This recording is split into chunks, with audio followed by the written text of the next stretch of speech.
Okay, good afternoon everyone, and welcome to the launch event for the Neath Talbot Innovation Exchange, which is a new business forum for businesses in the manufacturing, engineering, digital and innovation sectors across Neath Talbot and the wider area. We're really delighted to be launching this forum today in partnership with Neath Talbot Council, and this forum is funded by the UK government through the Community Renewal Fund, and it's an initiative that colleagues within Neath Talbot Council have long envisioned, and I know many of you have been speaking to Adil Mohammed from Neath Talbot Council about this forum and ideas of how it could take shape. So we are absolutely delighted now to be in a position to bring you all together for what we hope will be a series of really useful interactive discussions over the next few months,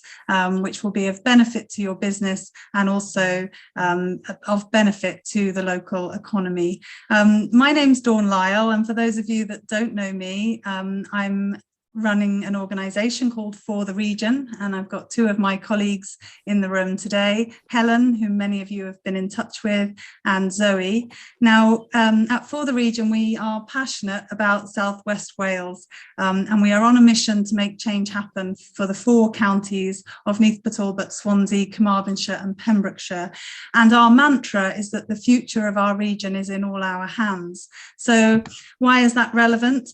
What we really feel passionate about is that it's the businesses and the people within the 4 counties of South West Wales who hold the future of our region in our hands, and we want much greater voice and greater role for businesses like yourselves to help shape the future of our region and to contribute positively towards the greater good. So we're passionate about the Wellbeing of Future Generations Act, and the values and the goals of that act underlie all our work. And everything we do really is about creating opportunities and championing all the fantastic stuff that's happening across our region. And I think today we're going to be able to showcase a lot of those really amazing businesses that are located here in Neath Talbot, that are really cutting edge, really innovative, doing amazing things. And the thing is that many people across our region just don't realise the wealth of fantastic companies that we have here in the region. And the mission really is for us all to work together to strengthen our own businesses, to find opportunities for collaboration and partnership, and to attract more investment and more fantastic companies to locate here in Neath Talbot, and to capitalise on those big future opportunities and those emerging trends. Mainly to create jobs and flourishing local economies for the people who live in our 4 counties of South West Wales. You know, young people coming through the colleges and the universities in our region need to hear about the fantastic employment opportunities that are right here on our doorstep, because we know that South West Wales offers just fantastic quality of life benefits, and we need to really amplify and shout loudly about the employment opportunities and the business development opportunities that exist here as well.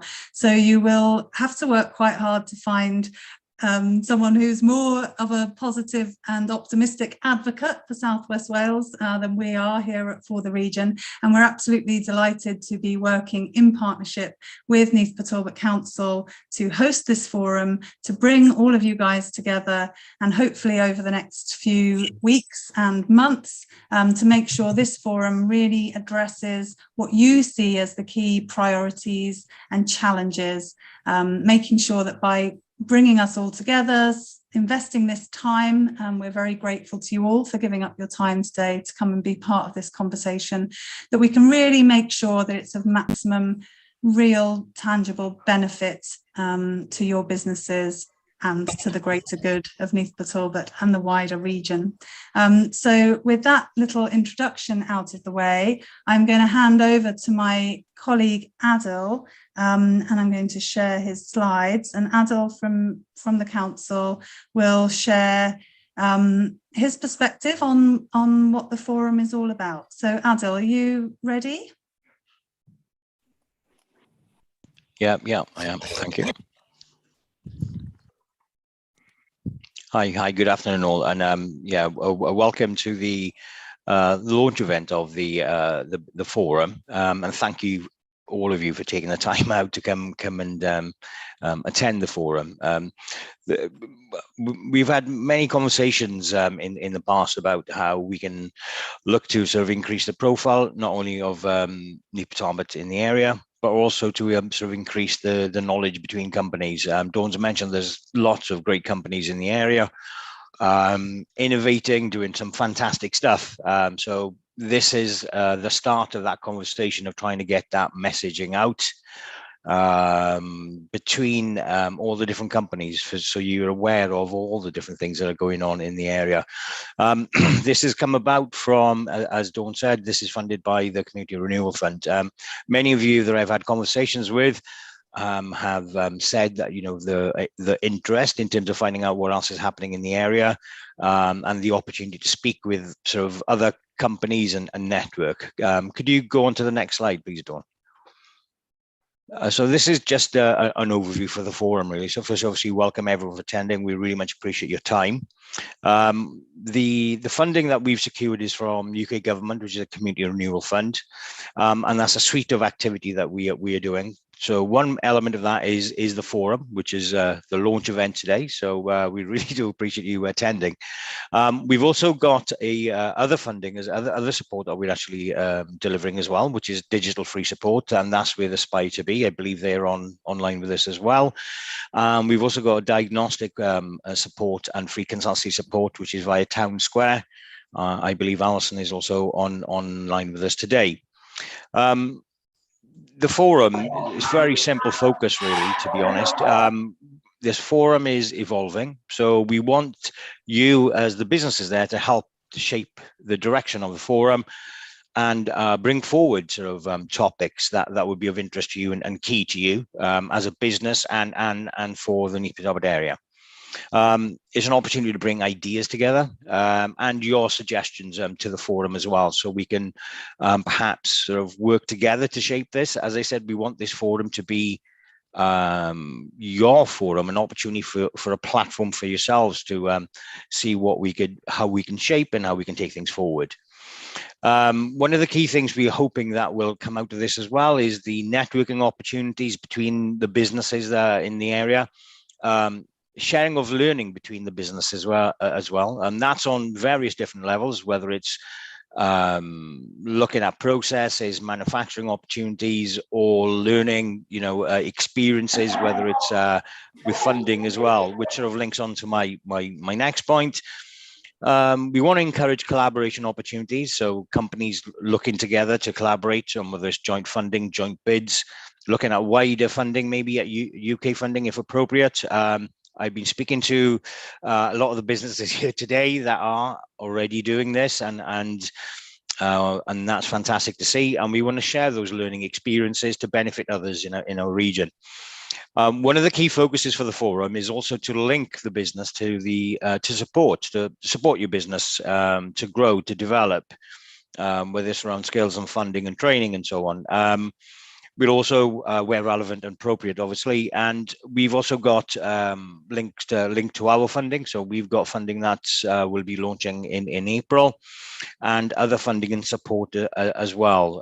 We're also hoping that we'll be programming a series of following events, which will cover skills funding, opportunities in terms of R&D support funding, and various other things as well. They've been programmed and mapped out, but we're also hoping to get feedback from yourselves via the diagnostic work, as well as this forum, for you to put forward what you'd be interested in. And there are a range of new developments that are coming forward. Some, maybe not all of you have maybe seen some of the ABP vision document developments and the videos in terms of the port. There are other things. So we've managed to speak to those parties, and they've agreed to come and to the forum and to present. So there's a really interesting shaping of events and sessions potentially to follow up. But we also want you to contribute, to give us your ideas as well. But the key focus from Neath Talbot Council is that we're here to help. we're here to support, and we're here to facilitate, as best we can in terms of helping your business to take steps forward. So we got a lot on today with some fantastic speakers. So that's about it for me. But again, thank you for all of you taking the time out to come and attend today. Thank you, Adil. Thanks for that introduction. As Adil has mentioned, we've got a lot to get through. We've got a good number of speakers from businesses in Neath Talbot introducing themselves and talking about what they're up to and challenges and opportunities from their perspectives. And I think we'll find that incredibly inspiring and informative to get that overview from a number of local firms. Before we do that, and just to start, as we mean to go on, we mean for this to be very much an interactive forum and holding space for discussions and conversations. So just for the next 5 or 10 minutes, I am going to throw you all into very small breakout rooms, and I'm going to ask you to have a very short conversation with just 2 or 3 other people in answer to this question, which is, what feels most important to you that this forum should address? Why are you here? And what are the key things that feel really important to you that you think are the greatest opportunities that this forum could seek to address? So it's a purpose question. It's asking really why we're here, why this feels important, what matters to you. You won't have time in these breakout rooms for introductions really, so I discourage you from introducing yourselves. It will literally be a couple of minutes each just to explain why you're here and what feels important to you. So you'll have 2 or 3 other people in your breakout room, and I'm going to give you literally 8 minutes. You should see a breakout room invitation pop up on your screen. So please do hop into those breakout rooms and have a quick conversation about why you're here and what feels important to you. And I'll see you in 8 minutes time. Thanks for playing along with this. Really appreciate your participation. Okay, and if anyone needs any tech support at this point, just let me know. But I'll see you all in a few minutes time.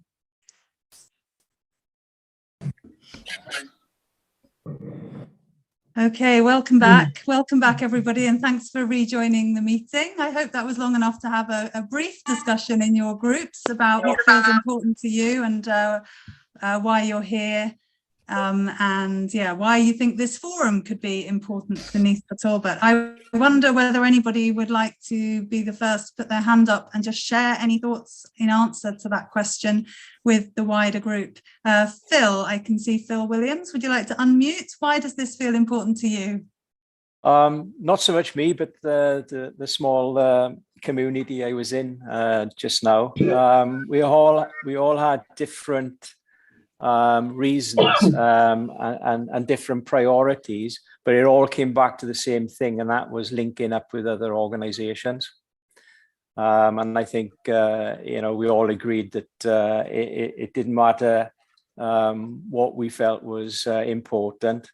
What stayed above all of that was just linking up with other organizations and kind of offering that support to each other. Really well put and a great message to start with there, Phil. Thank you for that. I think that's really where our hearts lie. Collaboration is so important and supporting each other in a really place-based way. You know, we're all here local to each other. It's important that we know who's doing what and find those opportunities to hear from each other, support each other and see where the opportunities are. Thank you for that. Who else would like to say something? Why is today important? Helen. Yeah, I just wanted to reiterate something from the group that I was in.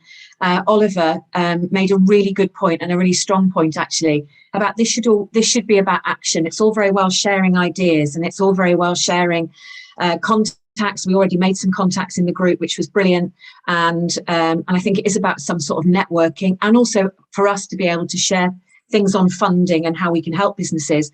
But it's got to be about action. It's got to be about how we help each other to be more successful as a region and how do we keep more money in the region as well. And so I think, Oliver, I'm speaking for you, but hopefully that's, the main point that came out of our group discussion. Brilliant. Thank you, Helen. Time for a couple more hands. Who else would like to share what feels important to you? Why are you here? Alison, lovely to see you. Hi Dawn. Hi, everyone. Yes, just echoing what Helen has said there, really, and the feedback from Oliver. For us, I think we were talking about, obviously, the fact that it's vitally important we know who's on our doorstep, what we can do to collaborate and work together in terms of suppliers, sharing knowledge, links to funding. We were talking about, why reinvent the wheel when we have similar problems, similar challenges, and we can help each other. It's so much more efficient. Things like ESG funding, in the circular economy. We're all going to have similar challenges, similar problems to move forward.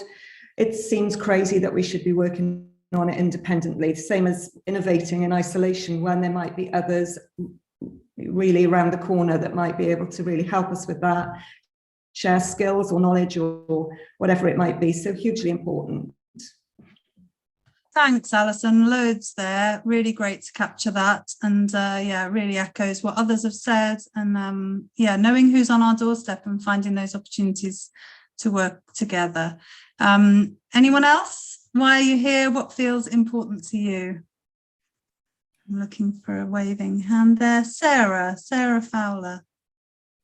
Hi there. Yes, in our group, one of the key things that came up was recruitment and retention. Particularly, one of the businesses in the group is based in the valleys, so transport is potentially an issue there, and particularly for younger people. So again, learning from the experience of others in terms of how they go about recruiting and retaining staff. And is there something that we need to do as a group, anybody to lobby and so on, in terms of what's needed to address those issues? Thank you, Sarah. I think skills and retention of talent and matching up local people with local opportunities is a key item for the agenda of this group. So really great to hear that. And as you say, how can we collaborate to address the sort of skills and talent challenges that many businesses are facing? Adil, your hand is up. Would you like to come in? Yeah, again, an interesting point made by one of the companies that in the group that I was in, and it's sort of reflecting the message that Alison has said. It's about there'll be common problems and common issues faced by businesses, and it's about getting the learning around that between businesses, I think. So it seems to be a very common message that's coming across. So that is a great reflection of the fact that many of the businesses here have that mindset already. So there seems to be a good grounding in terms of where everyone's looking to come from, and I want to get out of this as well. If you don't mind me saying, it was Graham from Ministry of Furniture who raised that issue in terms of looking at issues that may be common and learning from each other. Doesn't necessarily mean you have to be in the same sector, but you've got similar issues where that learning experience can help. And as Alison from Safety Letterbox herself, why reinvent the wheel? Whether it's a case of funding and so on, or lessons learned in terms of how you've overcome an issue for the business. So it's great to see that there's a lot of common focus coming across here today. Absolutely. Thank you, Adil. Yeah, great. I think we'll have more time for discussion as the afternoon rolls on, but I say that in the sincere hope that all of our speakers keep to their 4 or 5 minute time slots to allow a bit more discussion as the afternoon rolls on. But certainly it's great to hear already that partners feel this could be an important initiative, and it will be what you guys make of it. And I think as we seek to plan the agenda of meetings and events over the coming weeks and months, we really will value your input and your insight in terms of what the priority topics are for discussion and how we can make this as action focused and as useful to everybody as possible. Now we have got, I think, around 12 short presentations to get through this afternoon. Now, these are local firms based in Neath, Talbot, who want to share what they're up to, and we've invited to come and talk to us all about current challenges and opportunities. And it's just to start the ball rolling in terms of information sharing and knowledge sharing, and just that awareness of who's here on our doorstep. So as I say, I think and hope it will be inspiring to hear from local firms just briefly introducing themselves and what they're up to. And first up, if I can call on you, Philip Wallace. We have Phil from TWI Wales. And Phil, are you there and ready to share? Yeah, we can see your slides, so you're welcome to unmute. There you go. Can you hear me now? Yes, great. Hi, Phil. Hi there. Nice to meet you all. I'll do my best to stick to the 5 minutes. Well, TWI, we're the technology centre based in Port Talbot. We've been here now for 18 years. We're part of the TWI Limited Group. TWI originally stood for the Welding Institute, and basically, as a very brief summary of the institute overall, we're specialists in any critical structures in terms of what materials do you want to use to build the structure, how are you going to join the various components within the structure, what are the likely failure modes that could cause the structure to fail, failure analysis if structures have failed. But what we actually do in our Port Talbot region is specialist inspection, non-destructive testing. So hopefully we are the specialists that will tell you how to inspect your critical structures to find potential defects before your structure would fail in service. We're approximately 40 people now down in the Port Talbot Centre. The group overall is 60 specialist NDT specialists.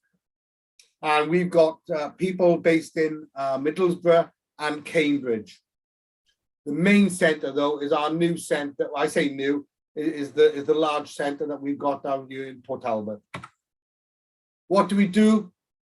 Our specialist areas are developing NDE methodologies, whether it be an ultrasonic inspection capability or radiography capability. How can we apply those inspection technologies into complex geometries, or if you're in a manufacturing process and an inline manufacturing line? And is it possible to take the human element out of those specialist inspections by applying automation and robotics? But in this day and age, let's face it, everything is based on a bed of software. So a lot of what we do is automating inspections, and then the data analysis of what we capture from whatever form, with ultrasound or radiography, we're starting to apply artificial intelligence to analyze that data, yet again, to try to remove the human error element out of these specialist inspections. What do we work on? Well, typically the structure behind me, oil rigs and oil platforms, that's a massive part of TWI's industry base. But we are now heavily involved in the nuclear industry, military, and of course now renewables. And if you see on the images that's on the screen, you see in our center the large robotics, the large robot that we've got there. They're designed to inspect structures such as composite aerospace wings, aerospace structures, wind turbines. And that system that you see there is actually quite unique in the world. And we developed that in order to support a major aerospace company develop and build its new engine cowlings for engines that will all be flying on holiday within the next 5 years. Nobody else in the world could do that. We've also on that structure by applying very specialist ultrasonic inspection techniques. We've actually provided support to the likes of SpaceX out in California, and the rockets that we're seeing now taking off quite reliably and regularly. We've been a party to some of the development of that activity out there. But we do also work on then smaller structures. We go down to microelectronics, electronic components within circuit boards. But essentially, we are specialist inspectors using the leading edge technology in the world to support industry and keeping their critical structures safe. How was that? Well, that was very concise. Thank you so much there, Phil. That's really great. I think you can click to stop sharing your screen. Perfect. Lovely. Well, hopefully those are some of the themes that we'll hear again and again as we go forward. Those world-leading technologies and involvement in lots of different industries, including future trend industries like renewables, as you say. But yes, a great inspiring start. So thank you, Phil, and thanks for keeping to time. That was very well done. So we've got another Phil coming up next. This is Phil Williams from SWS Certification Services. Phil, are you here and ready to share your presentation? Ah, there we go. Yeah, great. Let's see.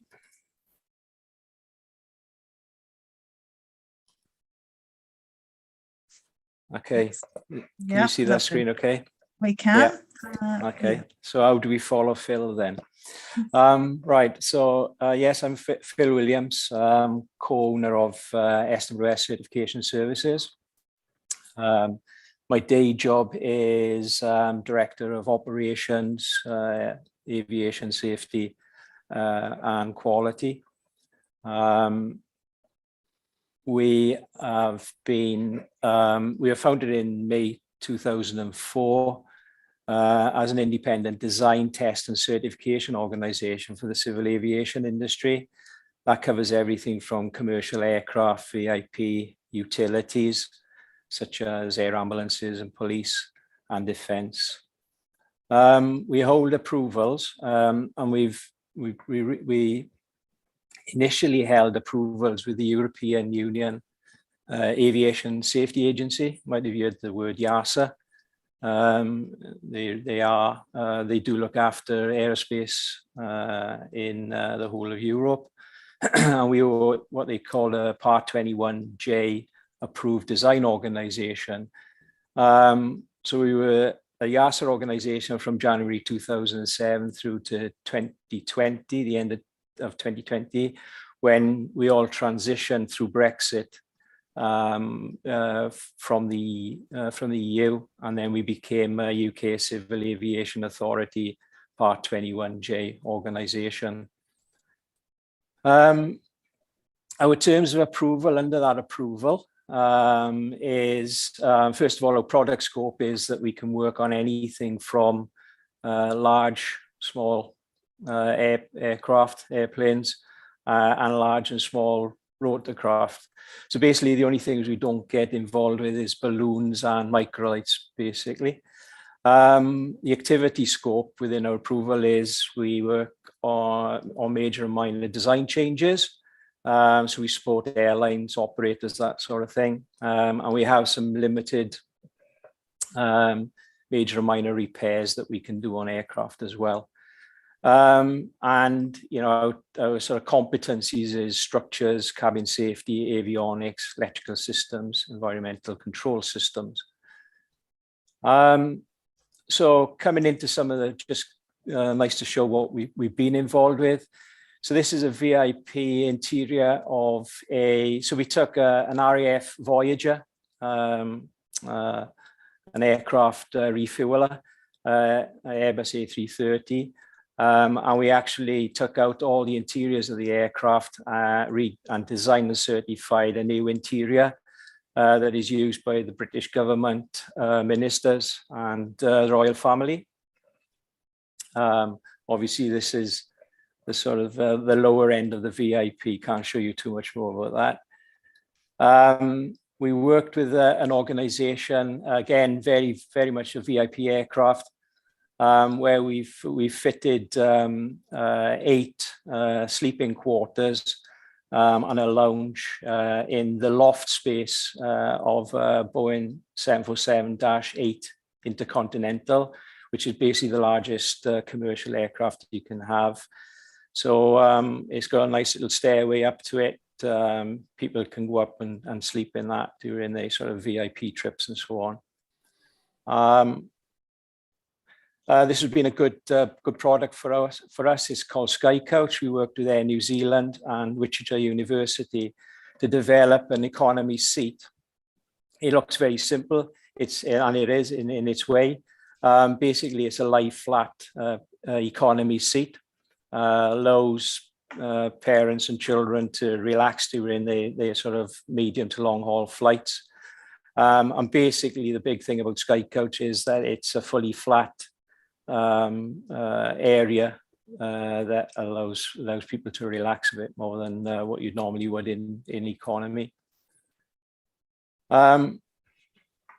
I'm seeing that time's moving on. So this is one of the important things that we're kind of working on at the moment. We're part of a consortia, SOS consortia, called Air for All. It's going to be a game changer. It's harmonizing accessibility across air travel globally. We're working with the Ministry of Transport in the UK. We're trying to make it legislation, white paper to ensure that everybody gets the best chance of flying. We know that that some of us do get a hard time, especially people in their wheelchairs. Always, you hear stories of them being on board for an hour, 2 hours after the flight has landed. This is what we're offering, is that we're going to give accessibility and hopefully on all aircraft that allows people to turn up in their own wheelchairs and become part of that cabin environment without having any sort of fuss and bother. We've got the backing also from Sir Stephen Hillier, who's the chair of the UK Civil Aviation Authority. We've also been shortlisted for a Crystal Cabin Award for this design, and hopefully you'll see it coming in the news in the near future. But please check it out on airforall.net. Just very quickly, what I'd like to say about successes. We're a solid brand. We're always continuously looking at our business development. We have highly skilled engineers, and the company's made up of that. That's our backbone, and good program management. Knowledge base. We see ourselves as, on one hand, engineers, the other hand, lawyer, in regards to regulations and standards in our industry, constantly changing, and you have to keep pace with that. We've got a good reputation worldwide, and we've always got a willingness for diversity, which I think is important for any startup businesses. Is don't be afraid to try something out, and we have. Also, don't be afraid if things go wrong to put your hand up and say, all right, we've tried it, let's try something else. Challenges for us, pandemic has been huge, Brexit has as well. It's hit our industry very hard. We've had, I'm on a meeting. We've had customers that have gone out of business themselves, airlines operators, and certainly had lots of projects put on hold or cancelled over time over the last 2 years. Hopefully there is some light at the end of the tunnel for us now, which is great. Got some good projects going on. And some of the other challenges are skill base. It was something we did talk about in the little forum we had, is knowledge base and skill base. It's looking at this looking for experienced people is very difficult. Postgraduates and apprentices, again, is a bit of a challenge. And it's, what do you do for the best? And that's one of the main challenges for us. And obviously overheads with everything going up in price. Great. Okay, Phil, can I cut in there? And of course, that's it. Yeah, that's really good. Thank you for covering all of that. Really inspiring to see some of those designs of VIP areas, and that economy lounge thing. You'd need 3 seats, but I think that looks fantastic. Yeah. Brilliant. So you can probably stop sharing your own screen there, Phil, if you can find the button to do that. I'll try to. That would be great. And then we'll be getting ready to hear from Charlotte Hale from So Modular. If I can, no, I can't stop your screen sharing. Charlotte, are you there and able to share yours? Hi, yes, I'm here, but I can still see I'm viewing Phil Williams. I can't seem to get that off a minute. Yeah, how do I stop that then? If you roll to the top of your screen, Phil, they should see a thing saying stop share there. But Charlotte, will you try and share yours? Because I think you might. I can't, sorry. I don't know. Try share. This will stop. There we go. Thanks, I got it. There we are. I think I've got it. Sorry about that. It's okay. Thank you, Phil. That's great. No worries. Okay, Charlotte. Yes, that's good. Okay. Right. Lovely. Thank you. Okay. 2 seconds. Sorry.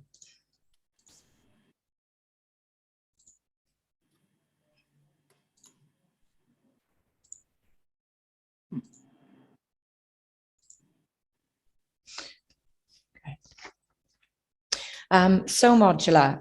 So we're an innovative timber frame manufacturer based here in Neath in South Wales. We consult, design, manufacture and erect modular structures across the UK for a large portfolio of clients, including national home builders, main contractors, also private developers, local authorities and housing associations. So our product range includes your open and closed panel, which you can see on the left-hand corner of the screen. So the closed panel systems can have many forms of insulation down to the client's requirements. On the bottom then left, which you can see a big green panel, that is actually a section of floor. These can go up to 10 meters in length. So we make them in an off-site facility. So then there's a speed of erection on site, which they're installed with a crane. We also supply you trusses, which is one of the top photos there to the left. This is just a timber structure for your roofs. So onto our modular systems. So we also supply a panelized modular, which you can see down the screen with the panels with the windows and doors in. You can also have on these the external skin of the building, whether it's bricks or brick slips, and also external cladding. We also then run battens internally ready for your services to be installed on site. And last but not least, which is the top right-hand screen there, you've got a volumetric construction. For those of you who don't know what that is, it's essentially building house inside a factory, and then it's transported to site. So one of the things we've been delighted to, as of late, to contribute towards is a new lease of life to the 70-year-old metal box factory that we're residing in today. You can see some CGIs and then a real-life photo down the bottom. So we've refurbed this building to make it sustainable in its operation and by its design. And we're producing all the products which I've just mentioned above here. The outcome of this is the creation of over 250 potential job opportunities for the local area, and also the creation of a training academy. So we're setting up a training academy with Neath Talbot College to help the industry skills gap in construction. There's a huge shortage of skills with the right skills to construct modular buildings. So we're setting this up as well with Cardiff University. It's going all the way from apprentice level to a degree level.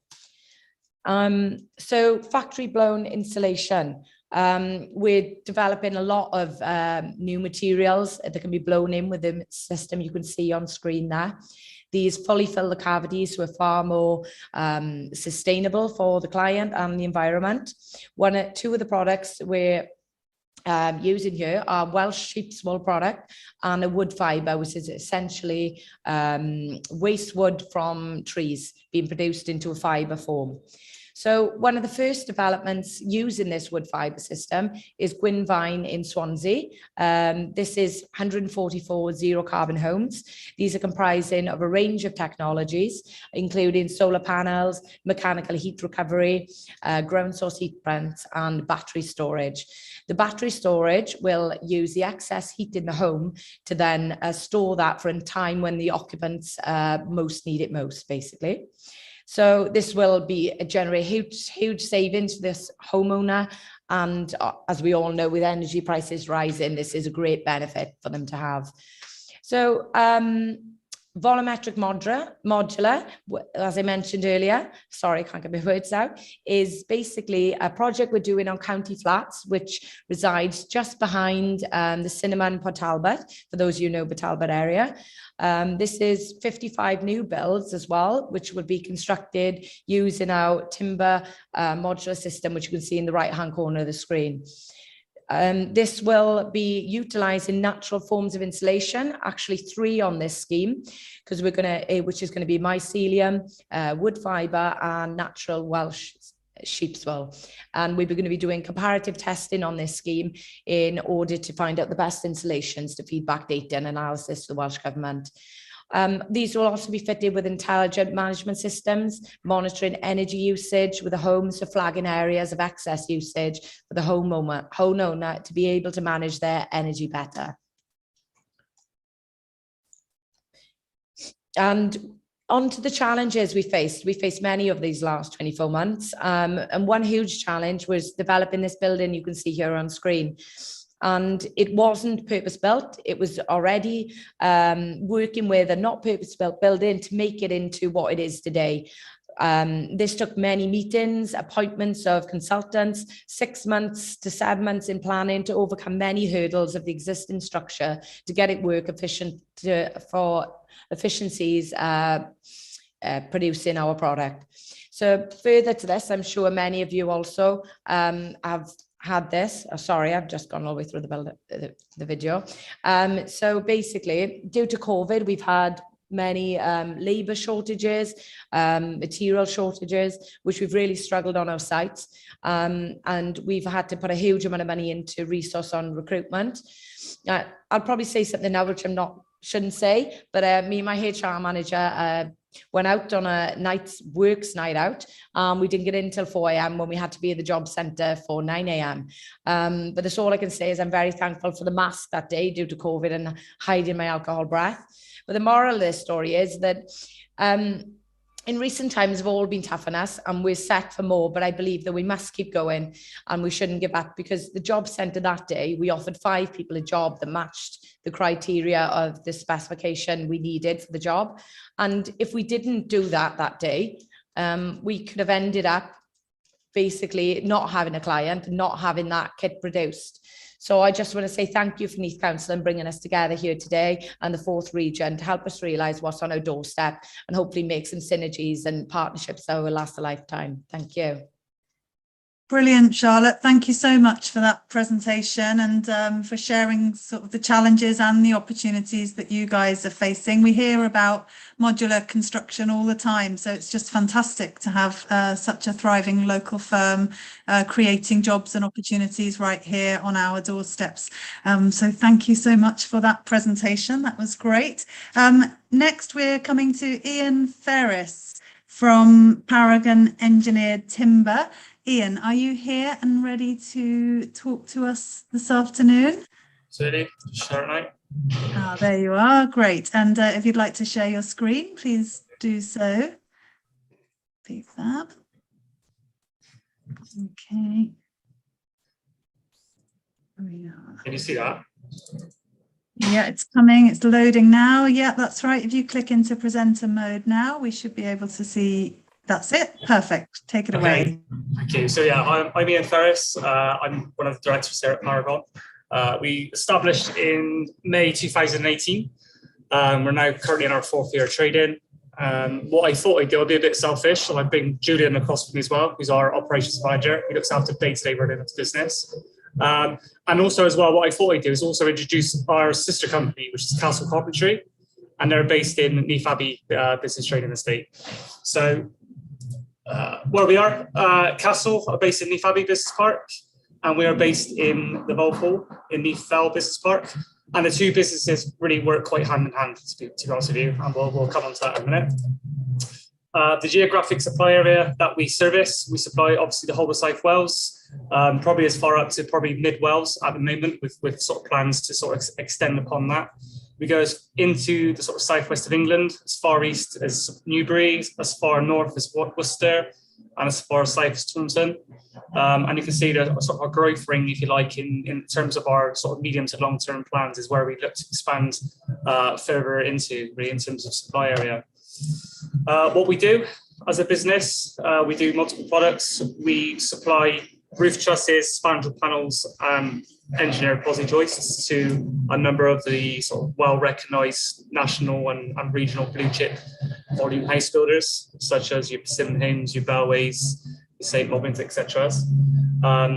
And since our conception in 2018, we've sort of grown organically as a business through established relationships and natural growth, really. Talking about equipment and what we do, I'll pass across to Julian. Hi everybody, I'm Julian Andrews. I'm the sort of operations manager up here. When the business was sort of built, we were keen on bringing in sort of modern technologies and up-to-date equipment, really, to sort of drive efficiencies. And we installed one of the presses in our truss manufacturing factory, which was the first of its type in the UK. It was it's Teach and Go Mark II press, which is semi-automatic essentially. And although there are others now produced and being used throughout the UK, 4 years ago we installed the first one here in Neath. We then moved on to installing other products, the sort of technologies. We have a laser system to sort of drive accuracies and stuff, and obviously crane equipment. We supply roof trusses and spandrel panels, along with open web metal joists that we've been added to our sort of business in the last sort of 12 months. And what we're trying to do at the moment, we've grown naturally and organically, as we've mentioned, with the core products such as roof trusses and spandrel panels. But since we've sort of put the posi joists online, which was basically the start of 2021, we're growing that business naturally as well through sort of current committed customer base, and we're looking to expand upon that as well with new business effectively. Alongside Paragon, we also work very closely with Castle Carpentry, which is our sister company. Castle effectively are a carpentry subcontractor. So effectively, we can offer as a wider business the one-stop shop in terms of design, manufacture, delivery, and install of the products that we supply to the end user, which is quite a niche in today's market, really.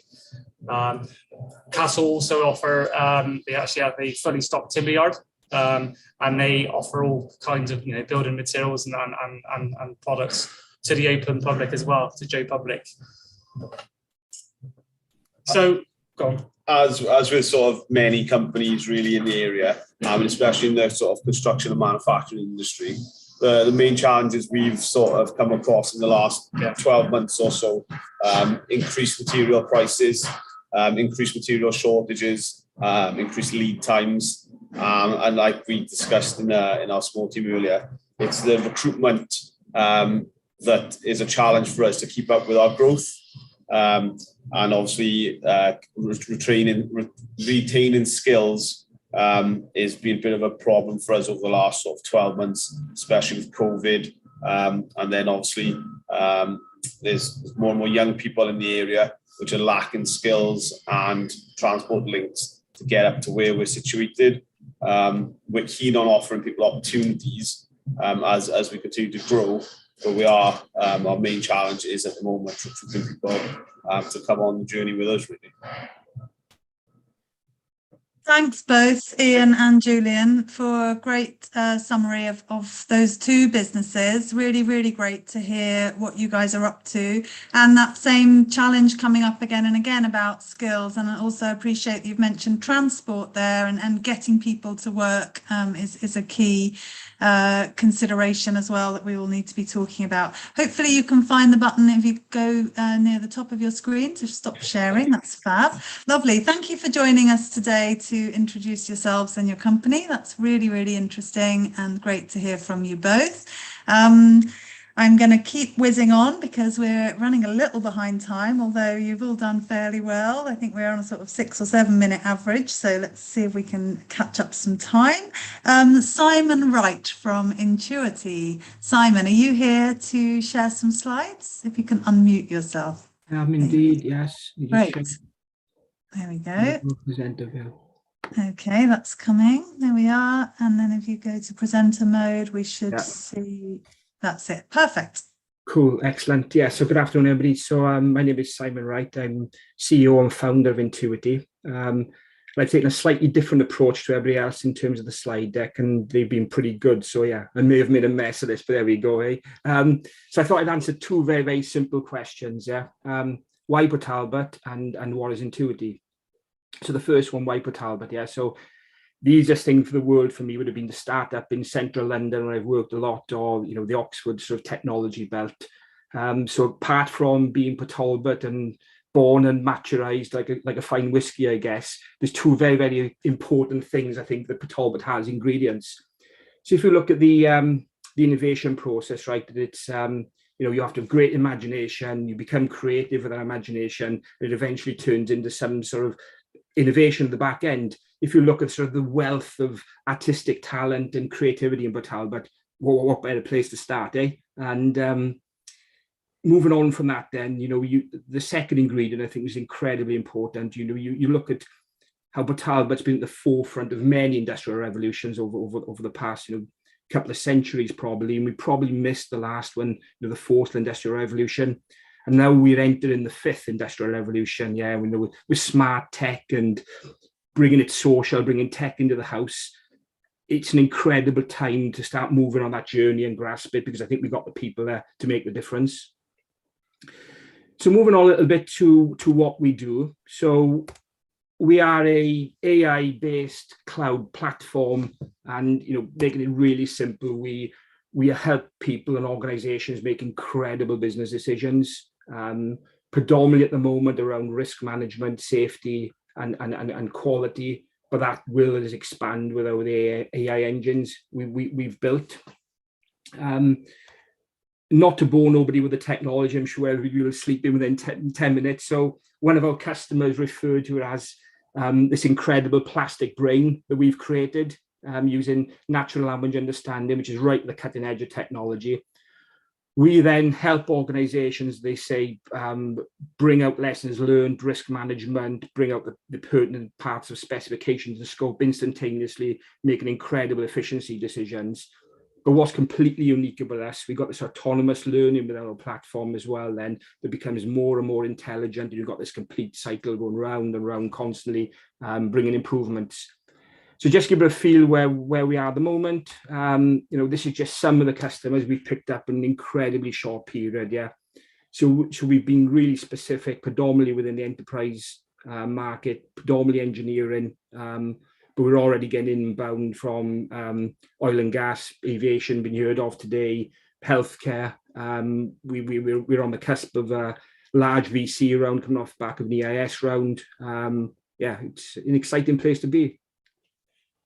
So yeah, hopefully I brought a little bit of time back for you, Dawn. Oh, thank you. That is super helpful. And yeah, really great to hear kind of some of those reasons for locating the business here in Neath, Talbot. And I think the fact that you're born and bred here is obviously the key thing for that. And we need more local people to start their businesses and grow their businesses here in Neath, Talbot, and to recognise the benefits of this location in lots of ways. And I loved what you said there about the fifth industrial revolution. And given that you're in AI, you're clearly a big part of new technology in that sector. So really fantastic. Thank you so much, Simon, and thanks for keeping us to time. That's brilliant. Right, Patrick, are you here? I've got the next speaker is Patrick Dodds from Hexagon. Patrick, are you around and able to share a few words about your company? Yep, certainly. Great. Hi, Patrick. Yes. Hi, everyone.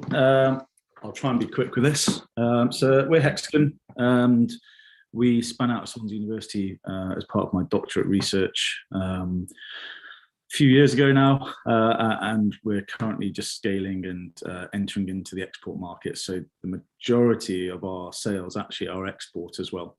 So the reason why we exist is that we replace a toxic chemical called hexavalent chromate. And if this doesn't ring a bell, it's the chemical that Erin Brockovich, the film, was based upon. And that this chemical is probably one of the most widely used corrosion inhibitors in paint across the world. So on any aircraft you go on, many of the buildings we're sat in will probably have had hexavalent chromate applied to stop from corrosion. And the doctorate was to really replace this with something completely different before the ban came into force. So actually in Europe, and the UK followed, obviously, but they banned the use of it. It's illegal to use it apart from if you've got a special license now. So across Europe, they had to remove it. So our technology... I'm just going to interrupt you briefly, Patrick. I'm not sure we're seeing the right slides on screen. We're getting a bit of an error message up.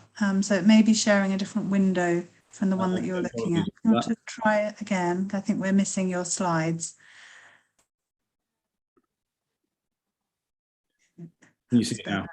We can. That looks much better. Thank you. Thanks. There we go. Sorry about that.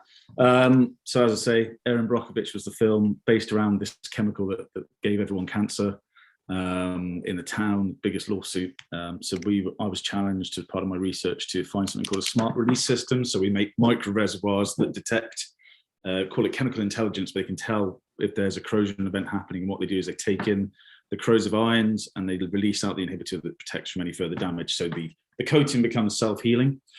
So it's in the coating system to protect from any further damage. So just a simple enhancement of a system on the left is just an industry standard used in oil and gas. And then with a simple enhancement of our product added into the system, the benefits can be seen on the performance there as well.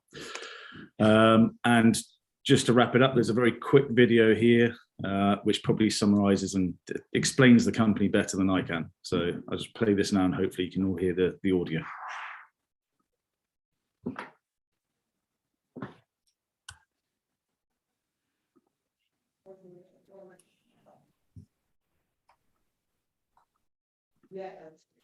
Right, that's not playing for us yet. No, technology is letting us down again, so. No worries. And it depends whether you tick the box to say share sound when you shared your screen. Do you think you did that?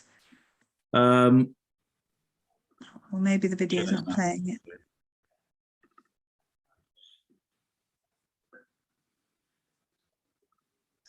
Can you enable content first? Yeah. You might need to enable content. Oh yeah, can you see that little yellow button that says enable content on your window there? On the window, sorry about this. It's okay.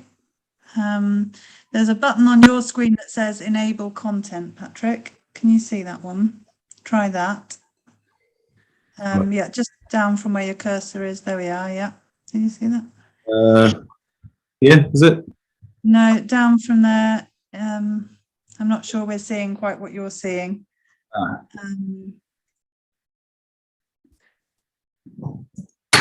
So it's somebody circled enable content. It's just on the right hand side. There we are. Oh, I think you might be looking at a different. There we are. That's it. Enable content. Now you can try and play the video, but I'm concerned we may not have the sound, so you can give that a try. 3.2% of the world's CO2 emissions come from newly manufactured steel.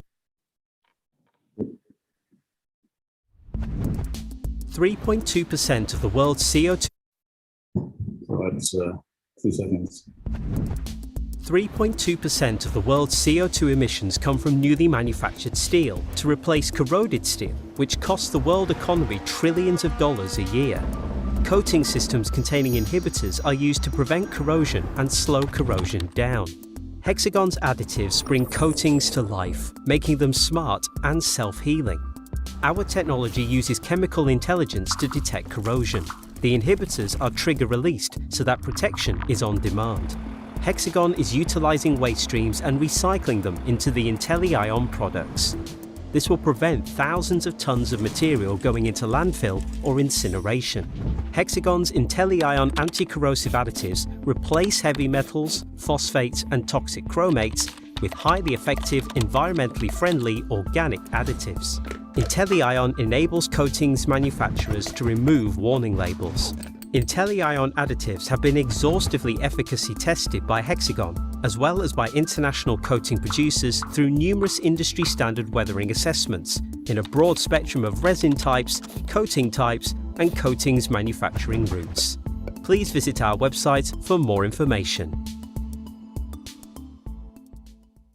There you go. Well, technical difficulties, that's us in a nutshell.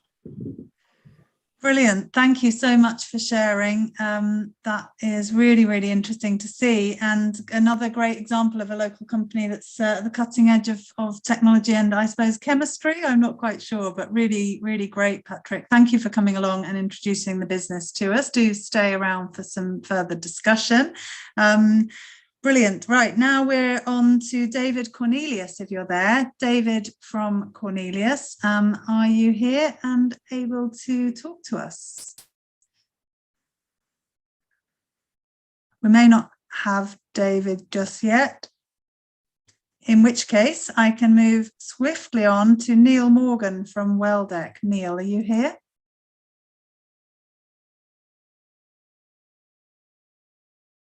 Right, there's a bit of silence. Right, well, I know we've got Chris McDermott. Chris, are you here from Engineering? I am indeed. Great. Can I come on to you then? That'd be fab. Yeah, Thank no you. problem. There we go. Great. Great. Everyone see that okay? Yep, we can see that. Thanks, Chris. Great. Okay. So afternoon, everyone. I'm Chris McDermott. I'm the Managing Director of Engineering. We've been around since 2016, and yeah, in the space of 6 years, we've grown from a few guys in an office who had a bit of a dream to a company now with 24 staff and working from a 20,000 square foot unit over in Bagland Energy Park. As you can see from the front slide here, we specialise in flood defence and blast protection. So I'm just going to take you through a few slides just to give you a little bit of overview of what we do and who we are. So everything we build is bespoke. So design is an absolutely critical part of our operation. It's one of our biggest challenges, but also one of the most innovative and important things that we do. So there's just a very simple 3D animation of one of our most basic products, the pedestrian floodgate. But as well as using 3D parametric modeling to design our products and to help integrate with our clients' design needs, we also go a little bit further as well, looking a little bit deeper at the actual product design and its capabilities, and its, particularly its capabilities to withstand the design loadings. A big feature of any flood defense project is the physical forces that the product is going to have to withstand. So yeah, we go into quite a lot of detail using FEA and structural analysis to help design products to just make sure that they perform as intended. So I'll give you an overview of some of our products here. Here are floodgates. So as you can see here, there's a couple of different varieties of these products. We've got the vehicle type gates. You see on the top left of your screen there with one of our vans behind it. These typically cast into a reinforced concrete flood wall to allow for vehicles to pass in and out of the site that's being defended. I should add there as well, this is a utility site. That's our biggest market by far in the UK, protecting critical infrastructure, electrical substations, water treatment works, things like that. We also do pedestrian variants of these gates as well. You can see one in the bottom left of the screen there in Hollybush green, one of the most popular colours in the UK, certainly for us. We do other variants as well, face fixed types and sliding variants and whatever. We tend to take quite a bespoke view to our design, so every product looks kind of different. Flood doors then, these are slightly different in that these are typically retrofitted into an existing opening, which brings its own challenges. Again, it's a bespoke process. We've got to fit the customer requirements. So we've got a couple of different varieties of these here. We do single and double, but as you can see in the middle at the bottom there, there's an inner leaf on the right-hand side. That's what we call a dual access flood door that allows people to get into a premises during a flood. I have to say, to date, we haven't actually heard of anyone actually using it to get into a flood, during a flood. I mean, it would be quite a sight, really, someone paddling a dinghy up to the door, but they've got that option there if they need it. We also make these as security doors as well, so you know, an additional layer of protection to protect against intruder entry. Perhaps, though, the most innovative and unique thing that we do, though, is to provide a complete flood defence solution. So this is bringing together various different disciplines and skills that we've got in-house and expertise we've got about flood defence, bringing them all together to provide a complete solution to a property or an asset. So you can see here we've got a 132 kilovolt control room that we're protecting using a range of products like doors. We've got wall protection on that. We've got a barrier at the front. We're building a small wall around. We can do all of this in-house, and that really gives us a strong competitive advantage over other people in the industry. Now, the other part of our business is blast protection. It's a slightly bit of a departure from flood, as you can imagine, but similarities in the way things are designed and the fact that we've got design against forces. So for this here, I'm going to just give you a little bit of a case study. So this was a project that we exported to Singapore. We do nearly all of our blast projects are export. We're looking to grow it a little bit in the UK, but this was one we sent to Singapore. There's an example of some of the typical design specification that we received for a blast defence product and the calculations that we run in order to design the product to meet that specification. I'm not going to talk through all the calculations because, quite frankly, I don't really understand them myself, but there's people smarter than me here who do. So here's the product going through the design process there. You can see the 3D model on the left and then the product in manufacture. And then here is the product installed in Singapore. Not by us, I should add, by our customer.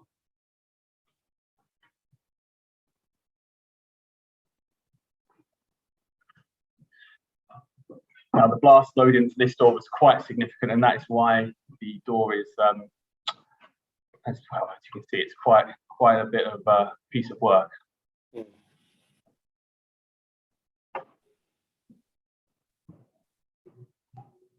And I'm just going to finish here, guys, by showing you a video that I just think is quite cool, to be honest. It's a product we had to, a blast test that we undertook in our product range last year up in RAF Spade Adam, and yeah, the video kind of speaks for itself.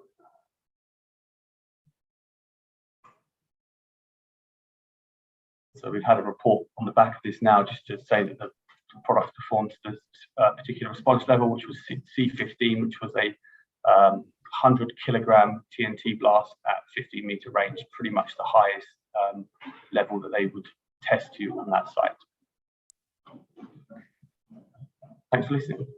Wow, those are some heavy duty doors there, Chris. Thanks for sharing that. It's funny when you've got company names that are a bit cryptic, like MME or MM Engineering, and none of us would have a clue what you do. So really, really great to shine a light on some of that.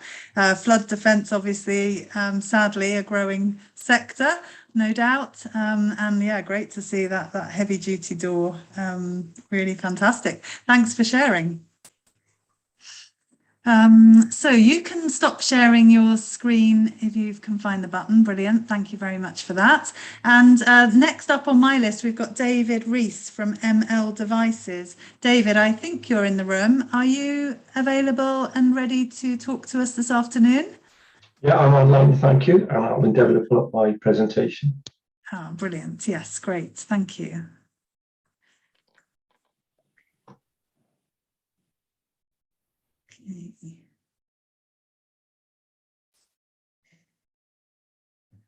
Let me know if you need any tech support there. That's coming. Great. Am I Yes. sharing the full presentation? Yeah, we can see that. That looks great. Okay, because I'm not that familiar with Zoom. Sometimes I end up sharing the wrong screen, unfortunately. There we go. It looks like the right screen to me. Thank you, David. Okay, I'm David Rees. I'm the program manager for Microlink Devices. Picking up on a couple of points made by earlier speakers, the need to attract, train, retain was something we recognised quite early. And in terms of our journey going forward, at the moment we're recruiting very high level technical expertise. We brought in PhDs and master's degrees, guys who are expert in material sciences and engineering. But our longer term goal is we have to grow a whole array of talent, everything from apprentice to technician and so on and so forth, in order to have the right capability in place over time. And to that end, you'll notice on our slide that we are enterprise partners for the IET. Enterprise partners is targeted very specifically at smaller businesses, small to medium-sized enterprises, and it's a multidisciplinary engineering institution. And we're using them as the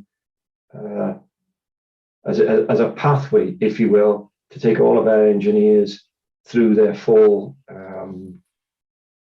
for them to stretch themselves as far as they wish to go, so that the company as a whole is sponsoring every engineer that has the ambition in the company to evolve to get to the condition where they become chartered engineers. Another big part that was mentioned both in the chat room and by earlier speakers was about networking with appropriate expertise. So we're also members of CS Connected.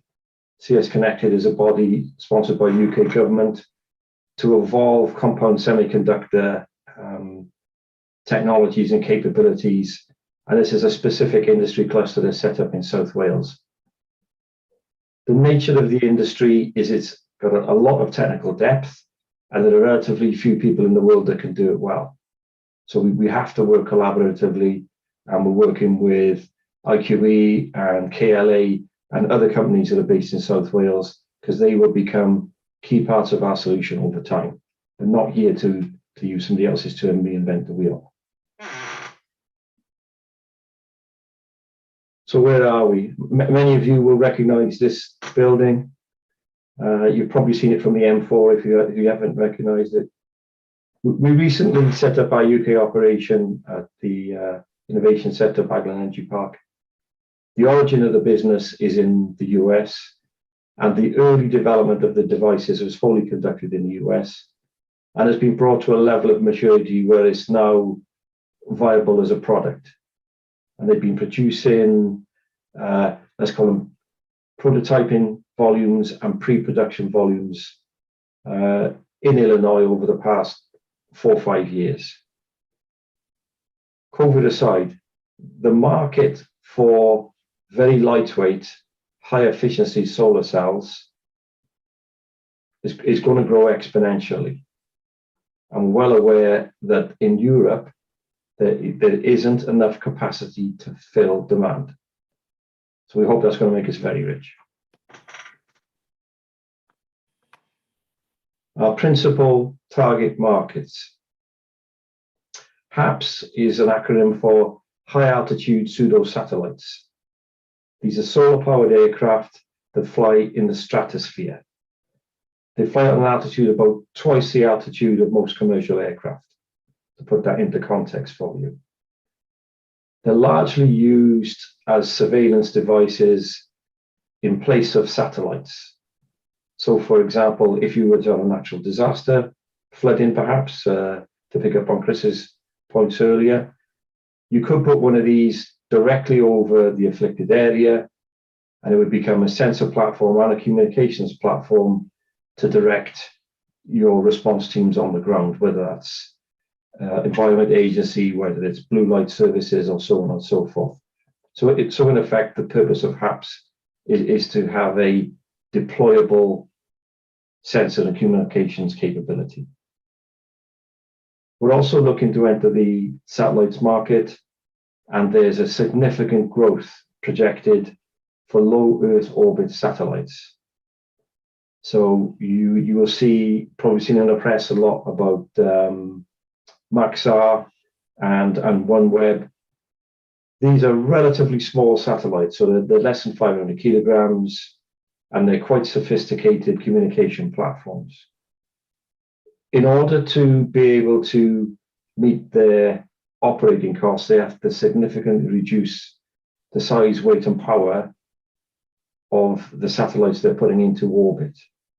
So the need to have lightweight, high efficiency energy source and energy management systems is key to them going forward.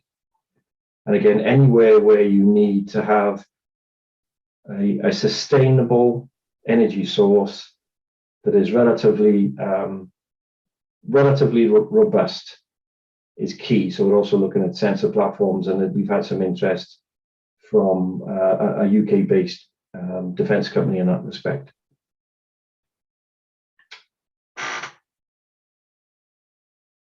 So what makes us special? So many of you will be familiar with solar panels that are static structures that you see on many buildings. They use an entirely different chemistry. The key for us is really, I should explain, AM0 is an internationally recognized standard for direct sunlight.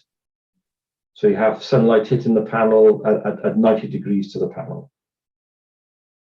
If you look at our capability, we have a very high efficiency device for low mass, and that makes us particularly attractive for those target markets. You also see from the image to the right, it looks like a piece of foil. It's very flexible. It's relatively ductile. Most of the competitors have relatively brittle devices. So, for example, in space, triple junction on germanium is pretty much the standard and has been a standard for decades. It's hugely expensive, it's brittle, and it has to be protected by specialist leaded glasses. So all of these things add to the mass of the satellite. So we're not attractive at this time because of relatively low production volumes. We're not attractive to other markets. But that doesn't mean we won't be in the future. My key task is to take what is effectively a prototype pre-production manufacturing facility and grow it to a megawatt scale. I should explain our unit of sales are in watts. We charge our customer not for the product, but for its utility. So for every watt of power it's capable of generating, they have to pay us £250, which is about 20 times what you'd have to pay for the power units that typically you would see on your roof. So understandably, we're only attractive to very narrow, relatively narrow, high-tech markets at this point in time.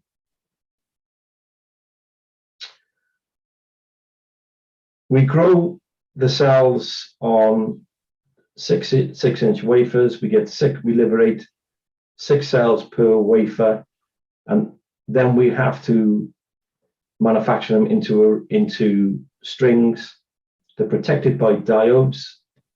The purpose of the diode is if one cell fails, it doesn't lead to consequential failure of its neighbors. And then in turn, it is encapsulated in this case, a polymer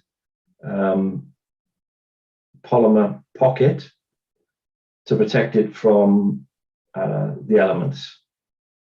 And these are in turn attached to the surfaces of the HAPS platforms. Airbus as an example is used in the UK. Phaser 35 in the UK are all using microlink devices, arrays of this type at this time. The goal is to go from approximately 50 kilowatts capability a year in terms of production at this time, to a 500 kilowatt plant in South Wales within 2 years. And then we have to double it again. And then we have to double it again. Wow. So we're going to need very capable people to provide services. Everything from fabricating test cells and test apparatus to instrumentation to perhaps bespoke pieces of manufacturing equipment. These are the companies, these are the capabilities we're hoping to find in our immediate vicinity. And in the longer term, we want the same individual, the same capability within our neighborhood to promote our technologies and utilize them in the future. We're very well positioned with our location relative to Swansea University. It's a very valuable location for us in terms of attracting talent, and attracting, training and retaining talent in this area is a key piece for our future success. Thank you for your time. Wow, thank you, David. And really fascinating to see that, and also great to hear about the massive growth ambitions of the business, and clearly to attract microlink devices over to the UK and to locate here in Neath, Talbot. You've mentioned some of the reasons for that, but it's an inspiring and exciting prospect. But there's a whole supply chain there, and lots of potential for collaboration locally. So thank you for covering that. Thank you. You're going to have to coach me as to how to stop sharing. Stop sharing. I think you can roll to the top of your screen and you should see a red button saying stop share. Unfortunately, I can't see anything at the moment. Okay. I don't see a stop share capability. Excuse me a second. Can you see that? I think I've done it for you there. Yeah, that's worked. Okay, brilliant. Thank you, David. Thanks for that interesting and useful presentation this afternoon. Right, folks, bear with us. We've got, I think, only 4 more presentations to whiz through, and hopefully you're finding this as interesting and useful as I am. But next up, we've got Graham from Ministry of Furniture. Graham Hurst, are you here and ready to go? I am. I feel like it's the results from the Polish jury coming in, but here I am. So Dawn, I've prepared a video which I'll shout up in about a minute's time if that's okay. So I promise I will keep to my 5 minutes.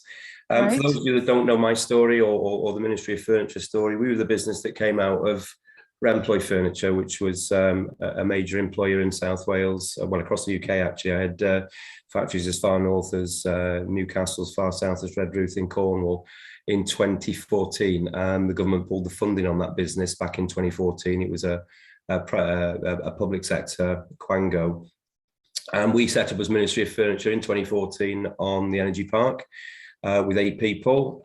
Today I'm on 2 sites, one down in Yslavera and as you'll see on the video, one still on the Energy Park, which is available for sale or rent because we're moving across now to join Alison and a few others, So Modular across that. The Metal Box site and Vortex, I think, are already over there. So that's all part of our success story and growth, and extra space that we need to do the things that we want to do in the future. My core competencies are in manufacturing, more increasingly in remanufacturing, which again you'll see in the video. Remanufacturing is where you take legacy furniture, or in my world, legacy furniture, legacy board, which a board is in quite short supply, chipboard in particular is in quite short supply, and you remanufacture it and turning it into something really clever and sexy, but essentially contributing to circular economy and focusing on the future generations and well-being, which is something that the public sector down here love. Dawn, I'm going to ask you if you could hopefully press my MP4 and I'll sit back for a minute. Great. Okay, I think you guys can see that. Yeah, I can certainly see it. Thank you.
starters. Great. Hey, a bit of music for the afternoon as well, just to wake everyone up and cheer them all up. I think I'm to time there, am I? You are. You've done really well to time. Thank you so much, Graham. Really great to see that you're in with all these regional buyers, involvement in the arena, not to mention Welsh Government and other public sector buyers, and you know, a company that's doing really well in championing the importance of the circular economy in our region. So yeah, great to hear from you. Thanks for sharing your work, and hopefully that's inspiring to others in the room as well. Pleasure. Thank you. Thank you, Graham. Right, so next I'm going to come to Brian Callow. Brian, are you here from ATT? Yeah, can you hear me? I can, yeah, fab. Yes, Okay. great. Have you got a presentation to share, Brian, or are you just speaking? Well, I've never wanted a presentation so much in my life as I do right now, first of all. But, you know, I haven't got one, I'm afraid. So I'm just going to describe the company and what we do. At the moment, the company is called ATT Engineering, and unlike the other engineering company, our name says everything that we are and everything that we do. ATT stands for Automation, Test, and Tooling. In a nutshell, it's a small company of just 9 people. We're based up in Resolving for the moment. For the last 6 years, we've been trying to build a new factory in Neath, and that's proven to be more of a task than I originally thought. But work started in January, and yeah, it's slow but steady progress. Yeah, our marketplaces are basically electronics, automotive, plastics, medical, and F1, which for a company of 9 people, we often surprise a lot of people when they come to visit us onto our shop floor with the variety of products that they see, you know, that us produce. The reason we can be so varied for a small company is because the 8 people and myself, those 8 people have been with me since they left college. They are now in their early 40s.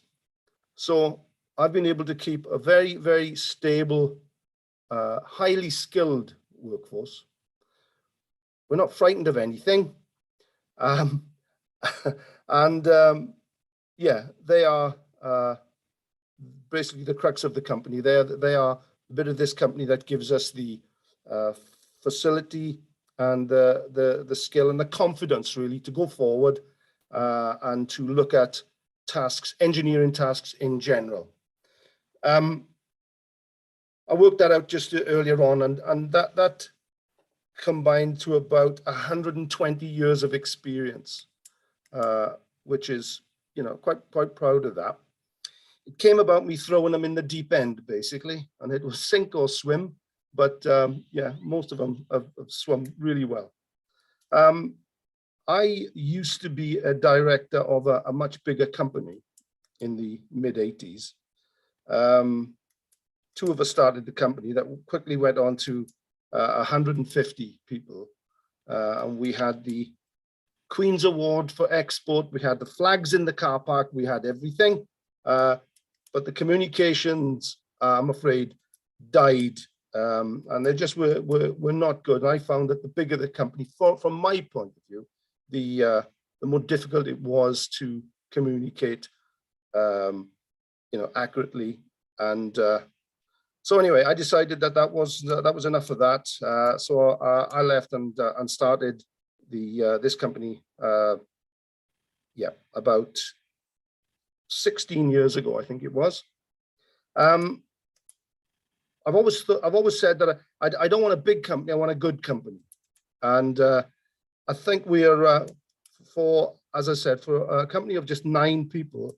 If I tell you that last year we exported to 7 different countries, you know, I'm sure you'll agree that's pretty good going. We exported to USA, Mexico, Ireland, Hungary, France, Hong Kong, and China. So I'm quite proud of that.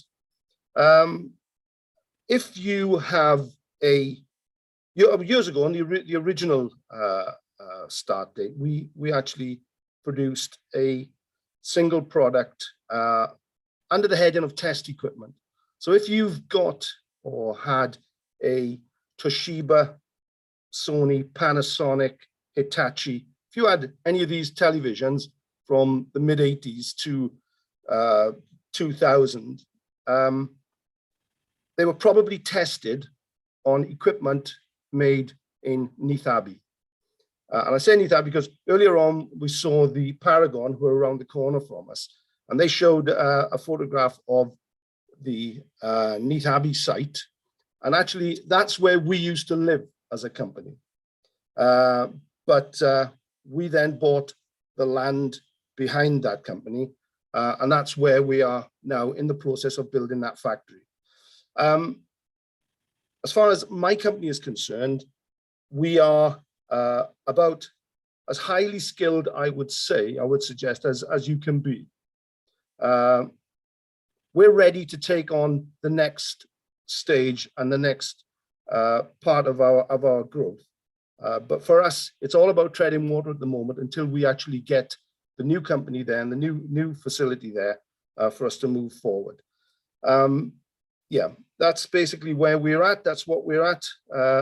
You'll see a variation of product on our shop floor that you probably wouldn't see on many engineering companies as such. But again, that's as a result of us, pushing the boundaries, pushing people, and yeah, we've benefited from that. Yeah, so that's basically what all I've got to add at the moment. It's good to be. The reason why I'm here is because I've been in the past a bit skeptical about the offers being made by the establishment as such, and after I don't know this is probably the first time I've got involved in this for about 10 years, and I just thought it would be nice to know exactly what's there and what we can do and how we can meet people and what use we can be to the people on our doorstep before we go further afield. So that's it. I'm happy with that. And like I said, I wish I had some slides to show you, but I haven't. We haven't even actually got a website at this point in time, but we do okay. Fantastic, Brian. Thank you so much for coming and talking to us. As you say, you haven't come out before and got involved in these sorts of things, but we're really hoping that this is a forum where local businesses will engage and talk to each other about what they're up to. So great to hear about your property development project ongoing, and amazing to think that you've retained those college leavers for their whole careers. Really inspiring. Yeah, they're now telling me what to do and how to do it. Well, that's fantastic. I suppose that's how it should be. Yeah. Brilliant. Thank you so much, Brian. Thanks for being here. Great to hear from you. Cheers. So a brilliant local firm with a proud history there. So fantastic to hear that. And next up we have Nick Cliff from Sandvik. Nick, are you there and ready to share? Yes, I shall have a go now. I've been enjoying everybody else's presentation so much, I've probably forgot what I was going to say, but I'll give it a go. Okay, can you see that? We can, if you want to, click present, then we should see you. Right, so I've got 10 slides, 30 seconds per slide. I will get through it quickly. Okay, so what I was going to do is to start from the top of Sandvik and just talk about who Sandvik are, and then work my way all the way down to Sandvik Osprey. So I'm the engineering manager in a company called Sandvik Osprey in Neath, been here for 40 odd years, originally started by some other individuals, which I'll explain, and more latterly in the 70s and 80s bought by Sandvik. So my first experience at Sandvik, I thought about this, was when I was a little boy a long time ago, and my dad had a wood saw which said Sandvik on it, and I thought, well, Sandvik is a saws company, but they're not just a saws company. In fact, they don't even do saws anymore, but they do an awful lot else. So where Sandvik are at the moment is mainly involved in these markets, which is metal cutting and machining. You probably will have heard of the names of Dormer and Walter and Coromant and ones like that. And Sandvik are actually the world's leading provider of cutting tools. Also, they're into mining and the processing of the stuff that's mined, and they're also a world leader in those markets. And then finally, they're also at the forefront of the constantly changing world of materials, mainly metal materials, but all sorts. So just to talk about who Sandvik are. So it's Sandvik AB, which is based in Stockholm, and but they are very much a worldwide company, as you can see, about 37,000 employees. They declare their financial numbers in SEK, Swedish krona, so that's actually about 7 billion a year turnover. So they're pretty big. And we're always at the leading edge of whatever we do. So they've currently got about 6,000 patents that are in place. So now I'm going to drill down into Sandvik. So Sandvik's split up into 4 parts, and you can see the 4 parts there. I won't go into them all, and we're up in the top corner. We were actually in the bottom right-hand corner as an emerging materials company, but now we've moved to the top corner because we're very much commercialized, and we make saleable product now. And I will get to the point of what that is soon. So up in that top corner, we are a part of that, in that little red square in the middle, in an area called additive manufacturing. So what additive manufacturing is when you build a part up from scratch, as opposed to subtractive manufacturing, which is where you take a block of material, metal, whatever, and then you machine it down into what you actually want at the end. So that's where we are. You'll see on the left-hand side, Sandvik manufacturing, a part of Sandvik, currently has revenues of about 1 billion SEK, but we expect this very significant growth. I'll explain some of this shortly. We expect this to be 7 billion by 2025. So it's very, very fast growing. So what Osprey do? So Osprey make gas atomized metal powder. So when you look at metal powder, it doesn't sound very interesting. In fact, to be honest, when you look at what we said, it doesn't look very interesting, but it is a fascinating subject. So 3 main categories when you talk about metal powder. One is shape. So that's whether it's spherical or non-spherical. And when you gas atomize metal powder, it's spherical. Then there's the alloy it's made of, and then the last thing is its size. So whether it's coarse or fine, and I'll explain again what that is. So Osprey, or Sandvik Osprey, we've got 2 manufacturing divisions, one in Sweden, in Sandviken, and one in Neath. Neath, we mainly supply into the metal injection molding, which is where you take metal powder and bind it and form it into a mold and sinter it, or 3D printing. And 3D printing is very much where things are moving very quickly. In Sandviken, then we supply it into 3D printing again and into hipping. So the Neath operation, just checking my notes, excuse me a moment. The Neath operation is far larger than the Sandviken one. We're about 190 people in Neath, and in Sandviken there's about 20. But I will get to the crux now, is the Neath operation is the largest manufacturer of metal powder in the world, or fine metal powder, and we export about 95% of what we manufacture.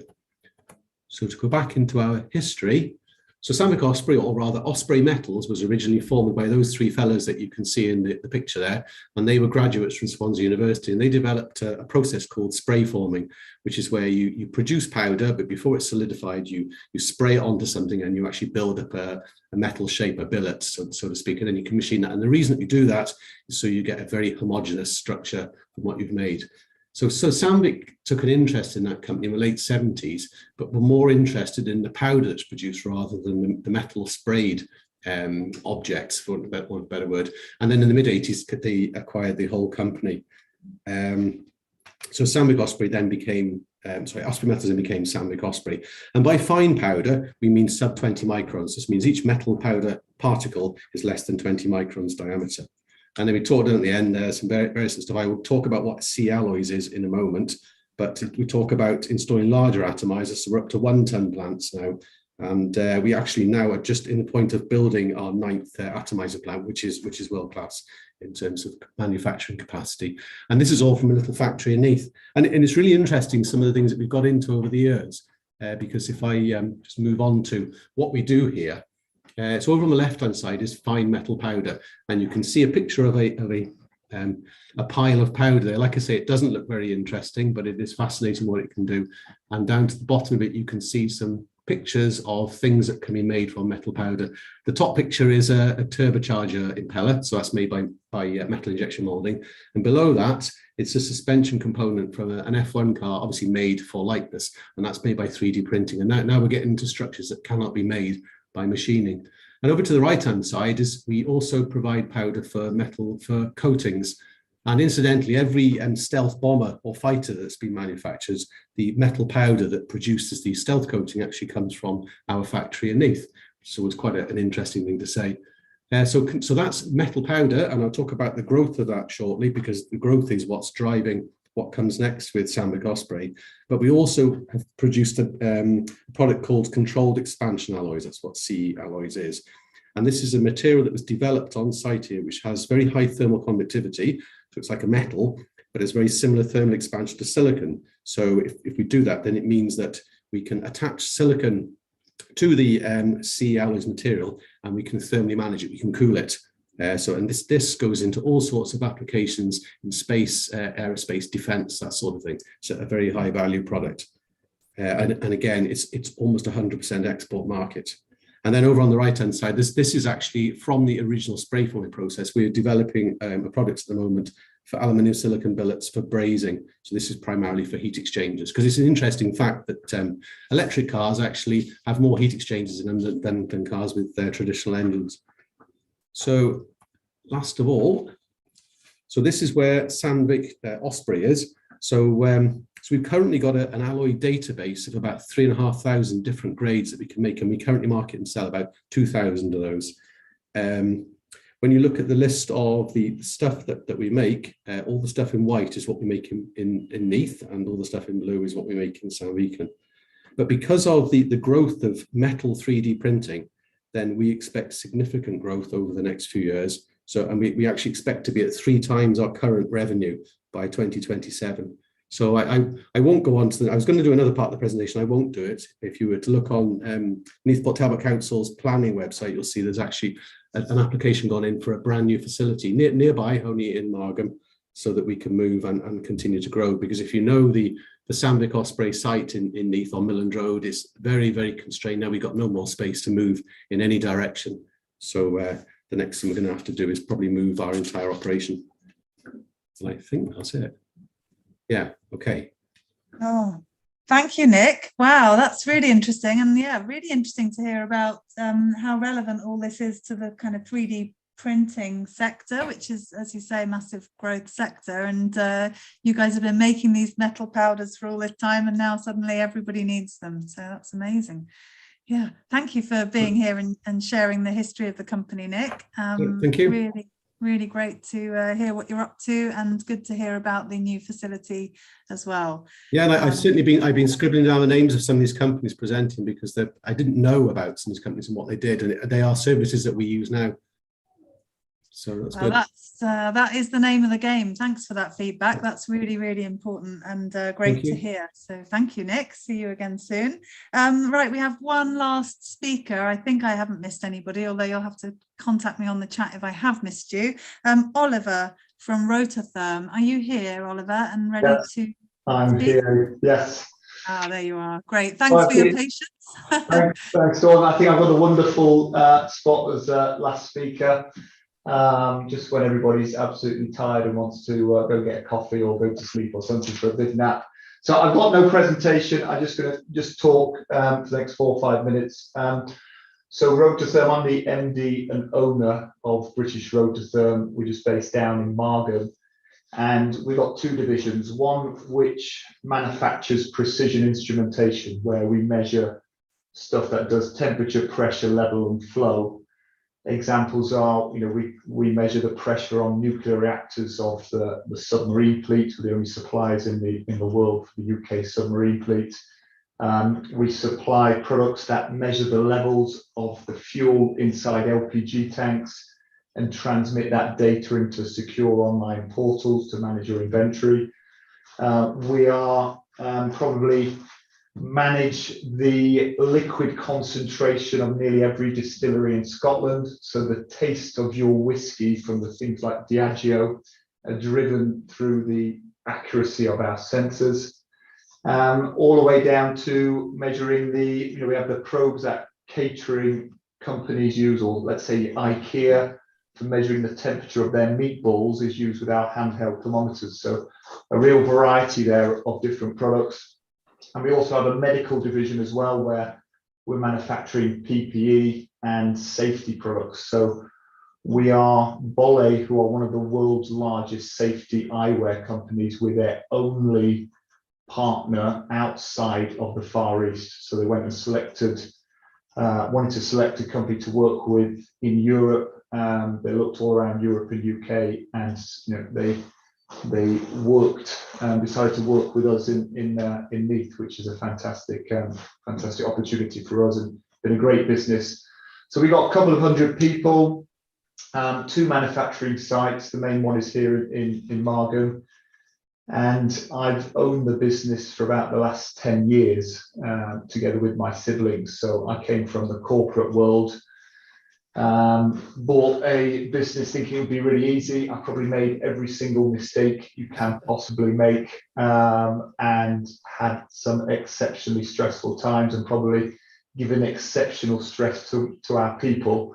And I would say, the change in the last 5-6 years is I learned from others who've been there, who have made the mistakes, who are doing things great, and I copied it.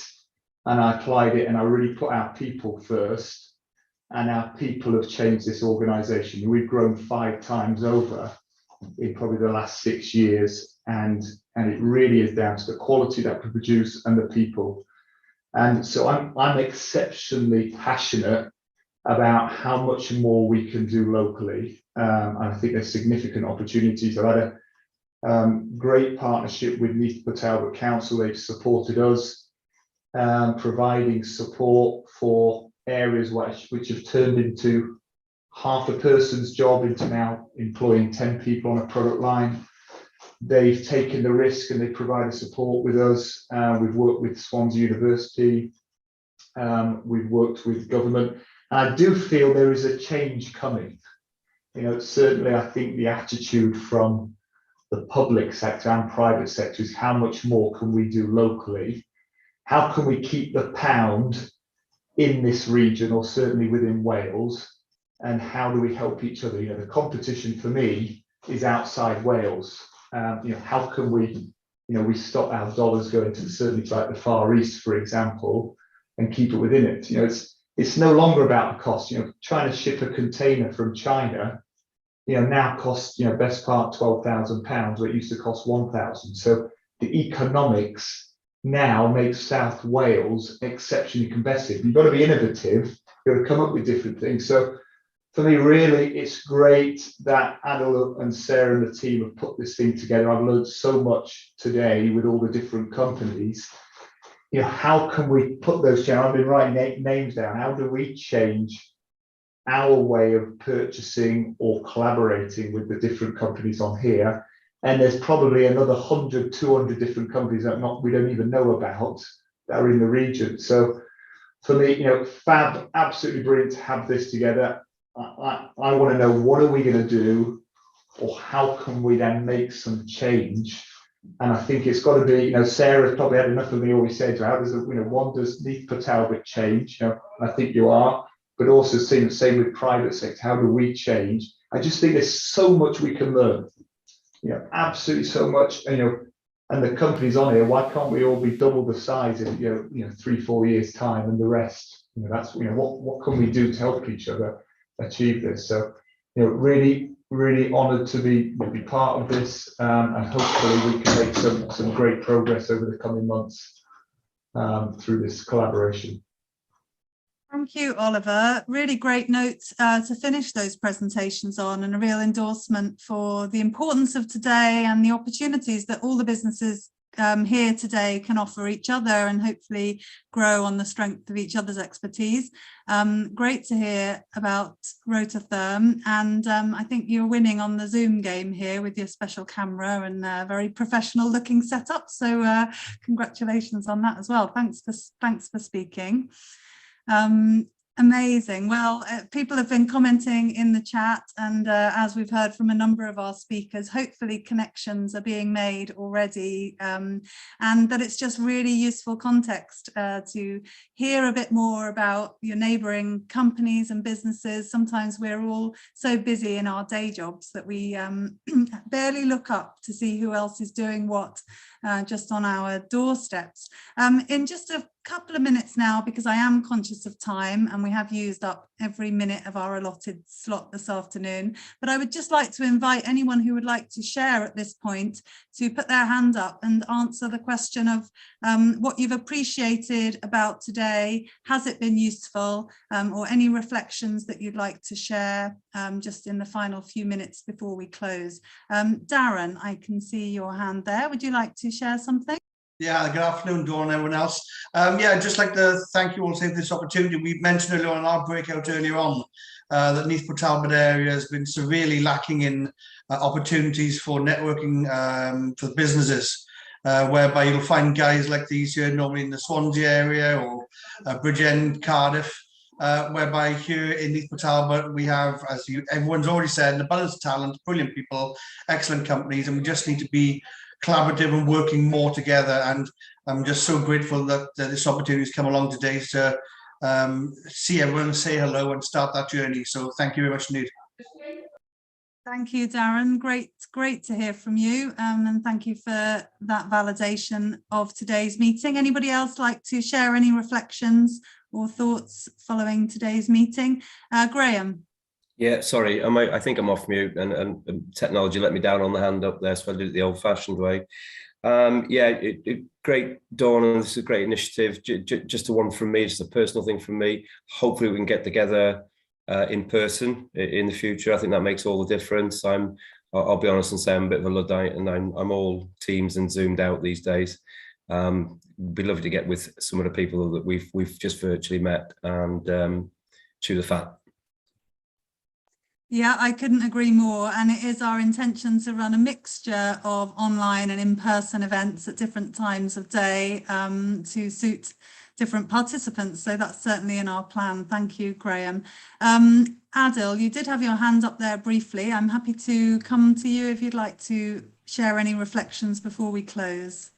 It was just to make sure that we want feedback from the businesses. So make sure you come forward and truly say what you want to get out of this forum, really. And it's been great to have all this feedback. And I was just going to say that we are planning a series of follow-up sessions as well.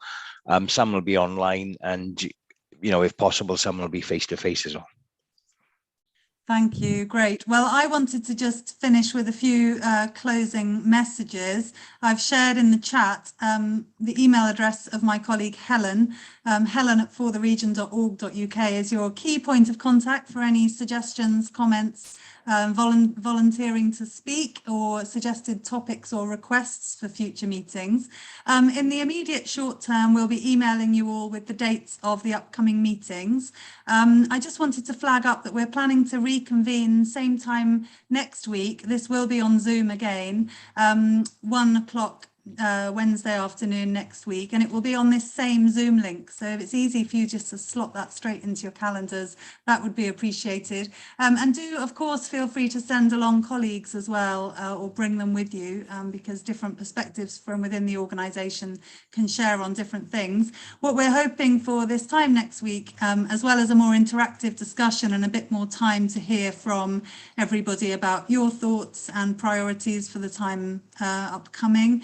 We're also hoping to have a presentation from ABP about their future ports vision for the expansion of the port. And so that will provide a good talking point. But as I say, we're really hoping to continue the discussion so that you can help us shape what this forum looks like over the coming weeks and months. I've shared the Eventbrite link to that in the chat. And then the other thing that we're going to try is to set up a LinkedIn group. So we'll be emailing you all with a link to join us on LinkedIn, which will hopefully be a forum for a bit of chat for those who are into that sort of online social networking, a dedicated space for Neath Talbot businesses in these sectors to share links and information in between meetings. So my colleagues have their hands up for a couple of final points. So I'll come to Adil and then I'll come to Helen. Thank you, Dawn. I've also spoken to the Global Rail Centre of Excellence, so they're going to come and do a session with us as well as ABP. But as I said, it's important for the businesses here to also say what you want to hear as well. So this is the forum for that. So feedback to Helen, but we've got some things mapped and programmed, which hopefully you'll find interesting.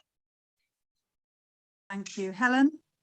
Yes, and also part of this whole forum experience will be a series of podcasts that I'll be running with businesses. So I will be contacting you. I've made a list of the ones that maybe we could start with. But if you'd like to be involved in a podcast, it'll be about 20 minutes, 25 minutes. It'll be about your business. It'll be about how we can make changes in the region, how we can work together more collaboratively, ideas. Each one will be slightly different, so that they're not all too samey. But there'll be a series of podcasts that will run audio wise and also visually as well. So watch this space. And if you do want to get involved desperately, please email me. Thanks for flagging that. I almost forgot to mention the podcast. So thanks, Helen. Right, well, I think it's been really interesting to hear from so many local firms. I hope you guys have enjoyed and found that a useful first meeting as well. Please do keep in touch with us. We'll be emailing you all with future dates of meetings, and we'll be keeping in touch with you as this develops, and do signpost people our way if there are other people who should have been here today and weren't here. But for now, apologies for running just 9 minutes over time. We'll try and do better in future, but enjoy the rest of your afternoon, and thank you very much for being part of today.